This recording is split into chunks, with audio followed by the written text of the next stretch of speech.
Welcome to the lower gallery for our show with the work of Olga Pawlowski. And we're just delighted to be up and running again with shows in the gallery, and want you to remember that you are welcome to come anytime that the store is open and visit both galleries, and that's Mondays through Saturdays from 10 a.m. to 4 p.m. And we have lots of good work to show you here.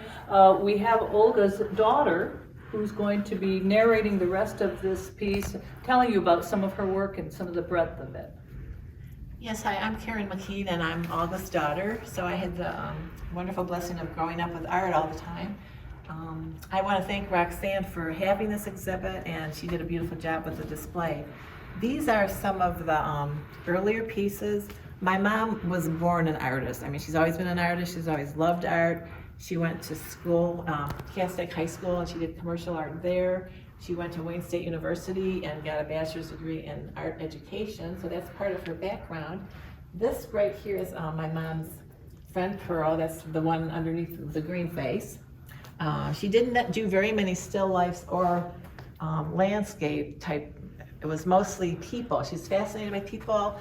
She would look at people and say they would be so interesting to draw. This was her fascination. This is what I call the strange group. She collected these really crazy old dolls, and I mean, they're in a box. You could almost look at this and say, what is the story behind these dolls? And they're kind of frightening. We thought so. So, and they're a little bit frightening. They were not, well, she did have one up in her house, but it was in the entryway, so. The next two are landscape. They were at my uncle's home on Glen Lake. So that's Bill's beach grass. And then there's some driftwood. She didn't do a lot of this type of painting because her interest was mainly in people. This is abstract driftwood, you can see. My son was afraid of this painting. Oh. It was in the guest room, and he did not want to be by himself in that room.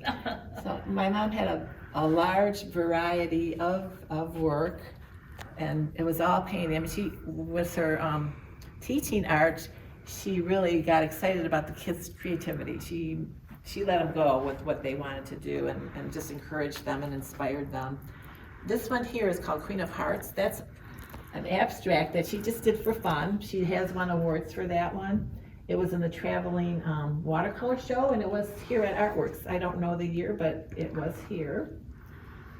These, this side right here are from her group of 10, which after she retired from teaching art, she concentrated on doing her own artwork, and that was a passion. You could not talk to her without the conversation coming around to art. She had her own special palette of colors, and most of you can see a lot of the kind of yellowy lavender colors. That was her palette. There's some that are more vibrant. You can see more vibrant pictures, and some that were very subtle. And Karen, can you say a word about the group of 10? Yes, She started. Yes, the group of 10 was started by my mom after she retired. Like I said, it was at the Birmingham Bloomfield Art Center. And the other one, then it went to Livonia. It was 10 women. They would get together once a week and paint. They would hire a model and paint the model. She did like to work from life. And this end is also part of the group of 10. As she got older, her paintings became a little bit more humorous, a little bit more simplified. She said, this is the same woman in this bottom picture, and she liked to capture facial expression. You're not gonna go get a picture that's gonna make you look, like airbrushed or anything like that. She did it like it was. She liked to capture moods, and she said this woman was grumpy, and she looks grumpy. She liked to kind of title her paintings. Sometimes it was humorous, sometimes it was a little bit thought-provoking or mood-provoking. And as you can see, she did a variety, and toward the end of her life, she didn't do so much art, but it's always been a passion, and I was very blessed to grow up with a real artist. And we'd just like to also make the point that many of these are for sale. So if you see a piece that you're interested in, please stop in.